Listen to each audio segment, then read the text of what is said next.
The following podcast is a discussion between two experts in their fields of beauty and not meant to be taken as medical advice. Be sure to consult with your doctor if you have any medical inquiries.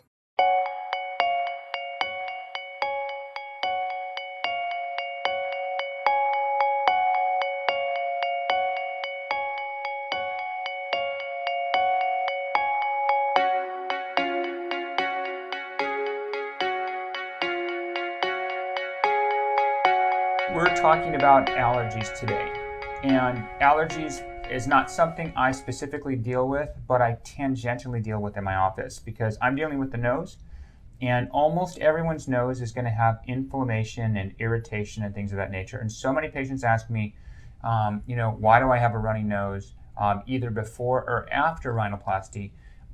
What can I do to improve my symptoms? And allergies are super common. About 2/3 of the population have some sort of allergic rhinitis.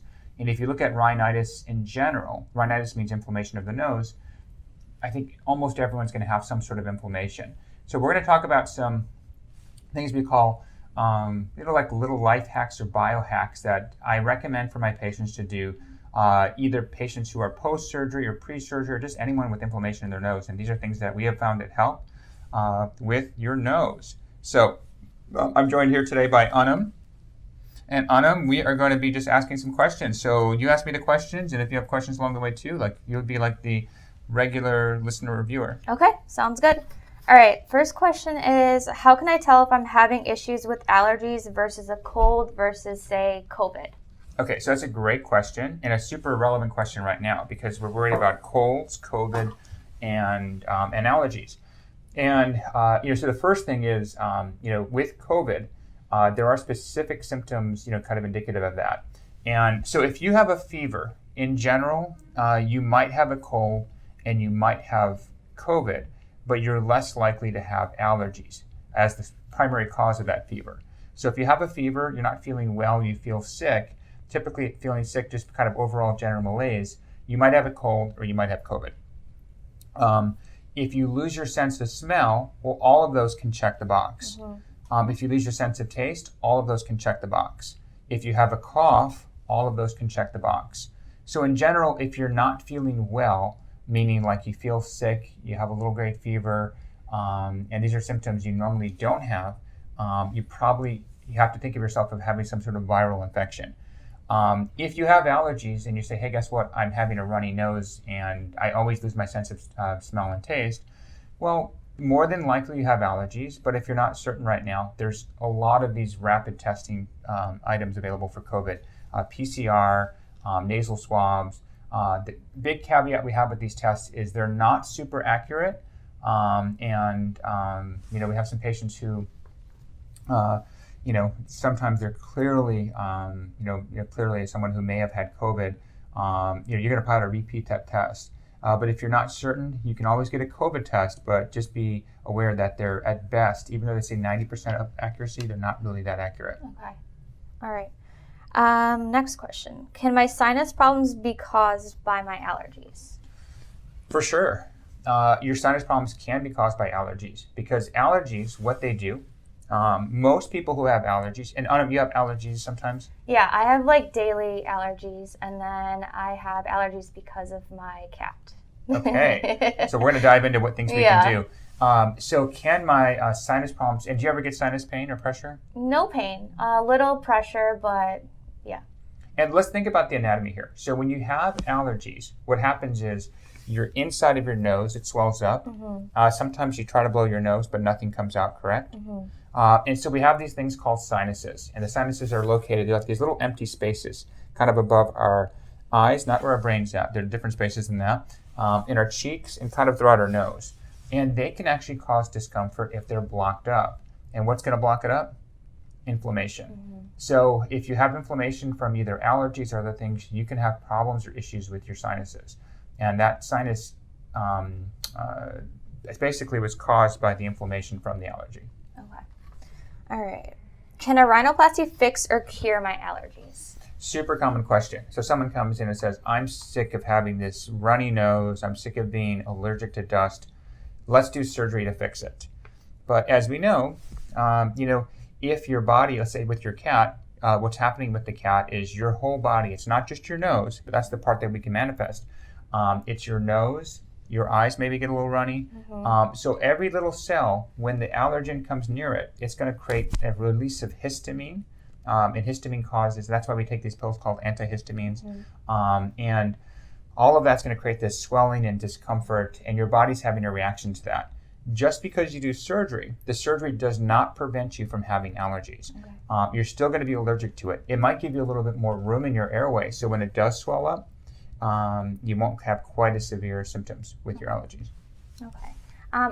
Another question. Is it safe to take allergy medication every day? Depends on the type of allergy medication.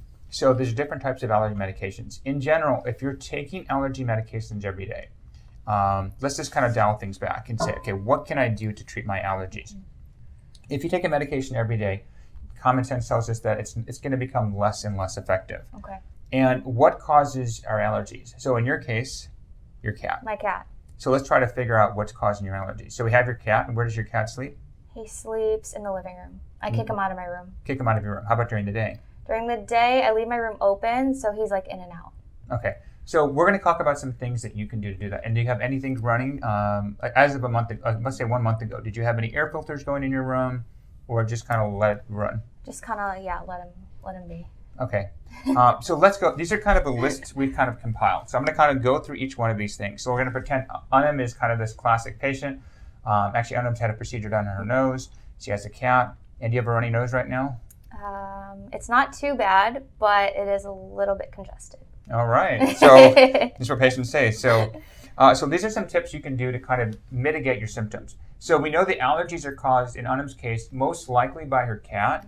But just because you're allergic to your cat doesn't mean you're not allergic to other things. Yeah. So let's kind of go through our list. So first list is, when do you wash your hair? I wash my hair every other day. But is it in the morning or at night? It's at night. At night. Okay, so washing your hair at night is actually a better thing than washing your hair during the day. And the reason that is because during the day, we're getting all sorts of stuff in it. You're walking outside, we're getting dander and pollen. And then when you sleep, you're probably putting your head in your pillow, and all that dust and dander, even though you weren't exposed to it directly, it's going to go right into your face and you're going to swell. And most people who wake up in the morning, do you ever wake up puffy in the morning? A little bit. Sometimes, not all the time. I look like a marshmallow. But you want to avoid that puffiness. So that's really important to kind of avoid that morning puffiness. And so that's why we're trying to do things to kind of mitigate that. So washing your hair is going to be helpful. Animals in the bedroom. We don't want them in our bedroom, even if you're not allergic to the animal. Most common thing I hear from patients is like, I have a hypoallergenic dog, so he can go anywhere. The problem with that dog is just like our hair. What's that dog going to do during the day? Probably go in your room. But what's he going to do if he's going outside and all that stuff? Get dirty and roll full around. Full of dust and pollen and all that. So even if you're not allergic to your dog, you might be allergic to what your dog encounters during the day, which can be dust and pollen and all those types of things that we might be allergic to. So that's why it's a bad idea to have that dog in your room. And I know there's a lot of dog owners. I have a dog as well, but it's not something I have in my room. The second thing we talk about, getting your room ready. So we're doing the things to kind of avoid things. How often do you wash your sheets? I would say every couple of weeks, but I could be a lot better. And then do you use hot water, warm water, or cold water? Usually warm water. Okay, so here's where we want to think about, why do we wash our sheets? Well, one thing is we want fresh sheets. They smell great. But the biggest thing is that when we're sleeping, we release all these little skin cells. It's kind of disgusting, but maybe kind of good too. But in our bed are dust mites. No matter what you are or who you are, dust mites are there. So unless you wash your sheets on hot water, you're not probably killing all the dust mites. Kind of a corollary to that is, how often do you change your pillow? Probably. Never? No, I do. It's just maybe like once every couple months. That's actually not bad. A new pillow every 2 months is pretty good. I would say like 4 months. Most people keep their pillows sometimes for years. No. And again, those can be laden with dust mites. Even mattresses get laden with dust mites. So sometimes you can put mattress covers. And all these types of things together can be important to kind of, again, that's another thing that lots of people aren't even aware that they're allergic to that. Yeah. Okay, so we have the hot water sheets. And then how about when you go to your house? Are you kind of a shoes, wear them wherever you want to, or shoes at the door? No, they stay at the door. Yeah, and same thing with the dog concept. If your dog's going around and going in, and you're going outside, you want to leave your shoes at the door because you're going to track all these things like dirt and dust and pollen and all those types of things around your house. Do you smoke? No. Marijuana? No. Are you sure? I'm sure. Nick, bring out the marijuana joint and see if she's tempted. No. Okay, how about hookah? Yeah, I do smoke hookah. Okay, so these things can actually exacerbate your allergies, make them worse, because you're going to create inflammation inside your nose. It's one of those things, and the way they work is our nose is full of cilia, and cilia kind of like protect us, remove all these little dust and particles outside of our nose, but because of those, when you smoke, your cilia stop moving. So these things that normally get cleared from our nose, they stay in there. So we want to kind of avoid hookah and smoking. If you're going to do something with that route of CBD or the cannabinoids, maybe do that from an oil version of that. If you're going to smoke, maybe go towards something with the nicotine. I'm not a big fan of any of that, but whatever works. But try to avoid the smoke aspect. In general, smoking is the worst way you can ingest anything. Tell me about your diet. My diet. I would like to think I'm pretty healthy, but I do love junk food. All right. So junk food is going to be one of those things on there. So the issue with junk food is it's going to be part of that inflammatory diet. And there's two components in the inflammatory diet. You're going to have sugar, flour, and processed issues. And the processing of foods is what really causes us to have inflammation as well. Some people, just from eating this alone, will notice that they get inflammation. So that's a factor that if by cutting that out of your diet, many people just feel better, they feel cleaner, and things that you can do. So that's helpful. How about fruits and vegetables? Do you go for the organic or non-organic or not? I try to get organic at the grocery store, yeah. And the big thing with organic is you're dealing again with pesticides and herbicides with the non-organic. And the problem with that is that can lead to more issues with inflammation in your body. So we're going to talk about specific ways of kind of fighting that. I'm trying to see anything else. How about where do you live? Do you live in an apartment, an old one, a new one? I live in a condo.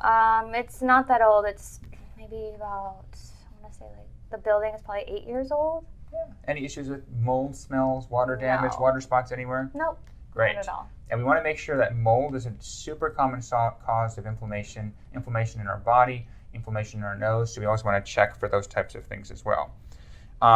And I think, how about in that diet, there's certain foods called histamine-rich foods. And I always have to look these up, so I'll pull these up right now.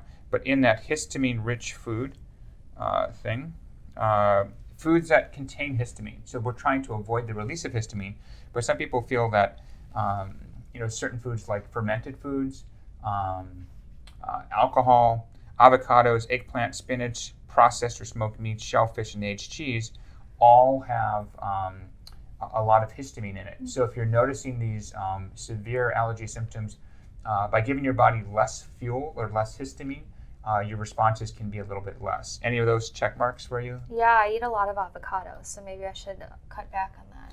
Yeah, and these are all things you can try. How about fermented foods at all, or not really? Not really.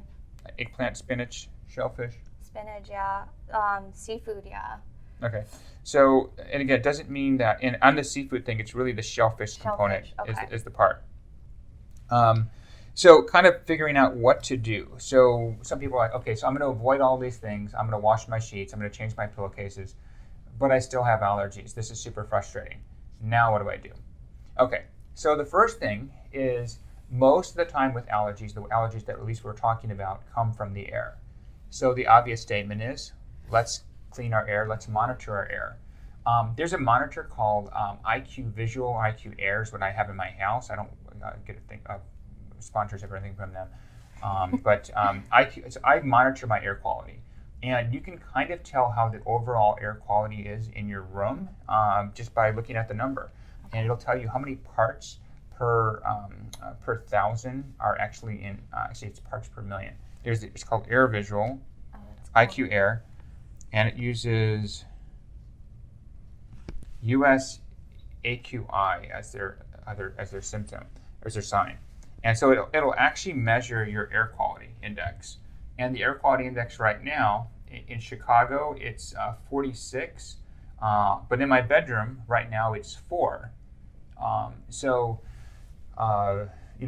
what's happening? How do I change that air quality? So here's where having some sort of test to find out what your air quality is like and what you can do to change that is going to be helpful. So obviously the first sign that people say is just buy an air filter. Mm-hmm. HEPA air filters are the most common that people talk about. They can really kind of clean the air on a beyond microscopic level. Can actually help with viral particles. The problem with HEPA filters, though, is when most people buy an air filter, what do they do with that air filter? They don't change it as often as they should. They don't change it. So if you actually look at that, what you're doing is you're just putting air through refiltered air, and it actually through the dust. Yeah. Exactly. It's actually kind of disgusting. Yeah. So you have to change the filters on that. So one of the main problems with most air filters is that most people don't change the air filter. Yeah, or they don't know how. And so what you have to do is usually just take the air filter out, buy a new one, and put it in there. And that's actually where most companies make money on, is on the air filter, not on the not on the filtering device itself. In my house, I use, and actually in the office, I use something called an air dog. Horrible name, but essentially what it is, you can just wash the filters out. And they have 3 different layers of that. They also have some ions that attract the viruses and bacteria. And what you want to look at, especially if you're worried about things like COVID, is how small are the parts that it can actually filter, and what is it doing to kind of actually filter these areas. So I like AirDog. There's a couple other ones out there. What's the other one that always? Oh, Molecule. Molecule's another one that people like. The problem with that one, again, it's super expensive filter. I think the filters on that are like just alone are like $200 or $300, and they're kind of small. And they've done some airflow studies where that one may not filter air as well when they did the study on that. But it doesn't mean it's a good product. I have no experience with it. But that's another product that a lot of people talk about, is Molecule. I like AirDog because I don't want to have like 20 filters. I'd probably go through them like every month. Yeah. And it doesn't matter what filter system you use, as long as you're monitoring your air quality. And so, kind of a little aside here. When I during the summer, whenever I wake up stuffy, if I look at my air quality in my room, like a month ago, my breathing was horrible. I looked at my air quality. When it's bad, it's normally about 10 or 15 or 20 in my room. It was 1798, which is crazy hot. Yeah. But that was the middle of ragweed. Also during that time were the forest fires in California. So all of that air quality means you're going to wake up stuffy and say, wow, my allergy medication didn't work. But before we even get there, let's monitor our air quality. Okay, so air quality is a big thing that we don't want to overlook. Other things we can do besides doing that is we talked about avoiding inflammatory foods. Common things aside from the inflammatory foods is dairy and gluten. So it's worth going off of dairy and gluten to see if you respond and if you have less allergies, because this food allergy thing is very, very difficult to test. There's not actually a test you can do for that.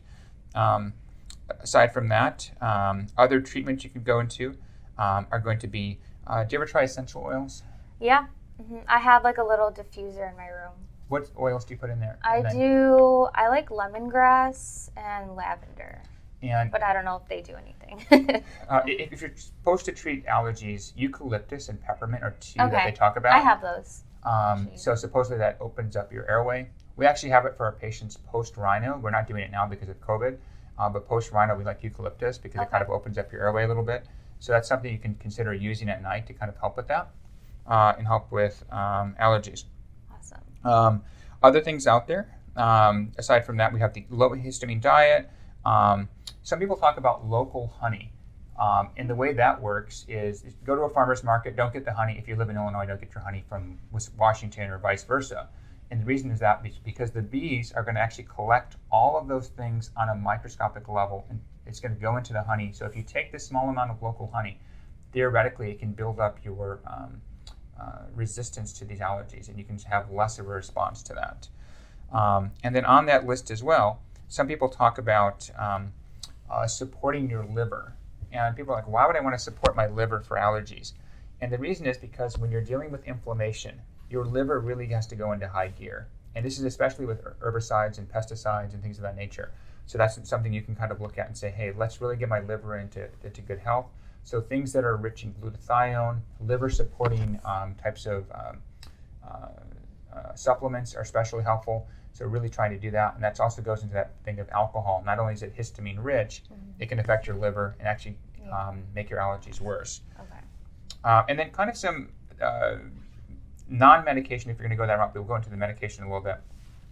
There's 5 things that people have talked about that actually have some sort of evidence that it may work with allergies. So if you said, I don't want to take a medication, I don't want to do a medication daily, I've tried all these things and I'm still having some inflammation. Now we get to the next step. So on that list we have butterbur, Phalium, that's Phaelum, Pratense, Pratense, Pycnogenol, and quercetin. All of these, and quercetin is Qurctin. All of these have some evidence in the literature. All of these are readily available on Amazon, to the botanicals. I don't have really a specific area or person I like. Just go to some place where you trust, where you get your thing. They're also available, I believe all of them are available at Whole Foods. These are natural ways of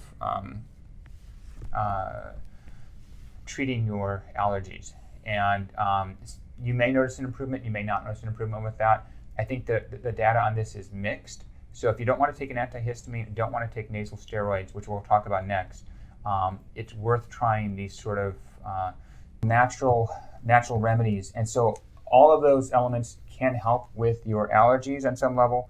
I don't have severe enough allergies where I actually don't like to take any medications. Mm-hmm. So I'm kind of on that phase 1 where my allergies are basically in the sheet washing, no shoes inside the house, which again, sometimes with relatives who come in with shoes full of dirt and they're walking around my house. I don't like that idea of it.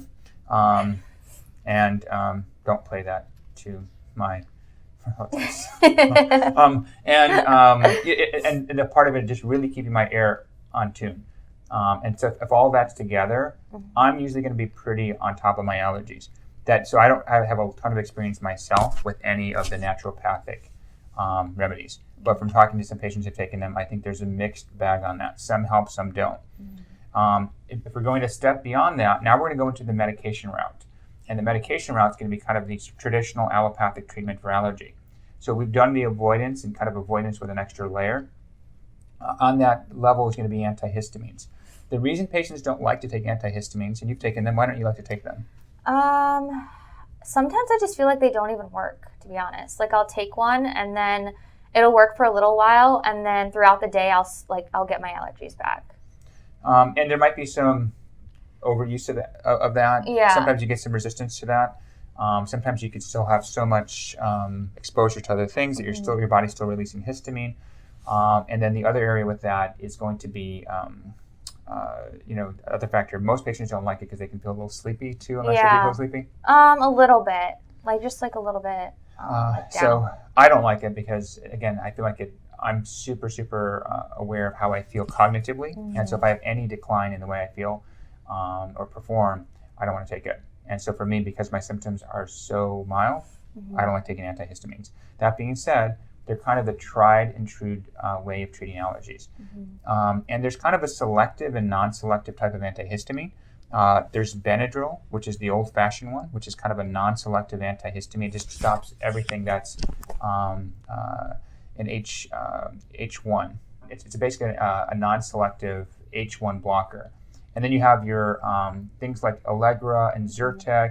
Those are going to be your selective antihistamine treatments. And basically what they mean by selective is it doesn't go into your brain and makes you less sleepy. Some people get sleepy with Benadryl. Actually, there's surprisingly a number of people who actually get wired with Benadryl. But most people get sleepy with Benadryl. Yeah. Great way to keep your dog asleep, again, unless they have that reaction. Great way if you're having difficulty to sleep. One of the most mild and safest way, especially if you're taking lots of medications, which I'm not, but if you have someone who's an older person who can't sleep, safe way of doing that. Yeah. And then sometimes there's the D component. not with Benadryl, but with Allegra D and Zyrtec D. The D is a decongestant. You have to be really careful if your heart races. I'm not sure if you've taken a D before. Yeah, I usually take Zyrtec. But for me, since I'm so small, I'll take like the child version of it. Do you ever take the D version? Yeah. Do you notice that your heart races with that or no? I don't think I've noticed that, no. Okay, and the reason the D works is it basically tries to vasoconstrict your blood vessels. The problem with D is that sometimes when you're vasoconstricting things, with that decongestion component of it, sometimes you'll get kind of some resistance to that. As you get that resistance to that Zyrtec D, what's going to happen is your body it feels like it doesn't wear and last long enough. The number one treatment, though, which most people don't do for allergies, most people try to just pop a pill, is nasal steroid. And there's a lot of misconceptions about what a nasal steroid is. So first of all, you can't take nasal steroids and get really strong. They're not those type of steroids. Nasal steroids are basically for inflammation. They don't treat your allergy, but what they do is they treat the inflammation that comes from your allergy. You've ever used a nasal steroid? Like a nasal spray? Uh-huh. Yes. Which one? I used, what's the green top? The one with Flonase? the green top. Yeah. Okay, so how did you use it when you had it? I did one spray in each nostril. Did you just spray it inside? Spray it right inside. And the biggest issue with that is most people use it incorrectly. So kind of the tips to use Flonase. First of all, we're not trying to de-inflame our septum. The septum is the middle part of our nose. That actually, we don't want the spray to hit that. Because if the spray hits that, you might get a nosebleed. I'm not sure if you've ever got a nosebleed with that. And what you want to do is actually, when you put the spray inside your nose, you want to aim it towards your ear.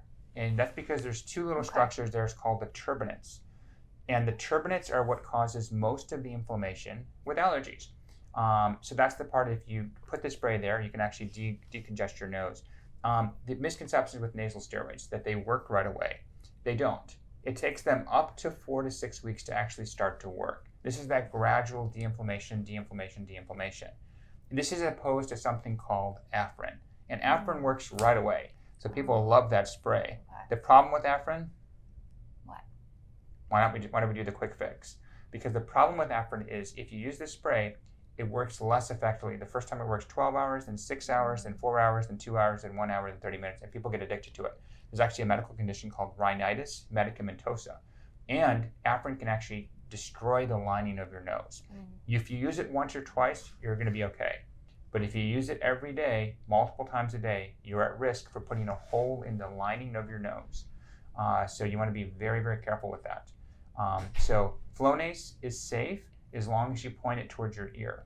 Kind of some other tips. Before you put Flonase in your nose, you might want to kind of get all the stuff out. So I recommend most patients blow their nose. If you have nasal saline, you can blow that in to get all that stuff out, then use the spray so it's more effective. Don't blow the Flonase right out afterwards. Let that sit in there because that's the medication. You want that to sit in your nose. So before blowing your nose again, really let that sit in there. How does it taste, the Flonase? Good or horrible? It's not too bad. I hate it. I've used it. And it gives me a really bad taste. So if you're going to eat breakfast or dinner, do it after your meal, not before your meal. Otherwise, it kind of changes the taste of that. I'm kind of pretty taste sensitive with that. So the times I'm using Flonase, I would say it's probably better to do that afterwards. And then you can kind of up your dose. You can do 2 sprays per side twice a day.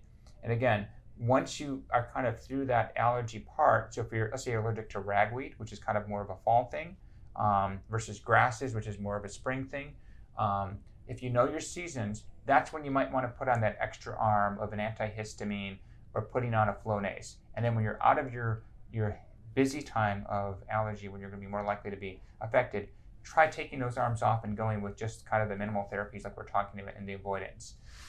So I think that's all my tips for allergies.